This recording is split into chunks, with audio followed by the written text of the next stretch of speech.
ಧ್ಯಾನ ಮಾಡೋದ್ರಿಂದ ನಮ್ಮ ಮನಸ್ಸು ಏಕಾಗ್ರತೆ ಆಗ್ತೈತಿ. ಅಂದ್ರ ನಾವು ನಮ್ಮ ತಲೆಯಲ್ಲಿ ಬೇರೆ ಬೇರೆ ವಿಚಾರಗಳು ಬರ್ತಿರ್ತಾವ, ಅವು ಯಾವ ವಿಚಾರಗಳು ಬರದೆ ಮನಸ್ಸು ಏಕಾಗ್ರತೆ ಬರ್ತದ.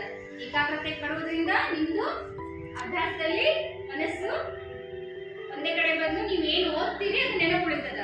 ಅದಕ್ಕೆ ದಿನಾಲು ಬೆಳಗ್ಗೆ ಎದ್ದ ತಕ್ಷಣ ಸ್ನಾನ ಮಾಡಿದ್ಮ್ಯಾಗೂ ಮಾಡಬಹುದು, ಅಥವಾ ನೀವು ಅಭ್ಯಾಸ ಕೂತಾಗೂ ಮೊದಲು ಈ ಆಸನದಲ್ಲಿ ಕೂತ್ಕೊಂಡು ಈಗ ಧ್ಯಾನ ಮಾಡಿ ಅಭ್ಯಾಸ ಮಾಡೋದ್ರಿಂದ ನಿಮ್ದು ನೆನಪಿನ ಶಕ್ತಿ ಎಲ್ಲನೂ ಬೆಳವಣಿಗೆ ಚೆನ್ನಾಗಿ ಆಗ್ತೈತಿ.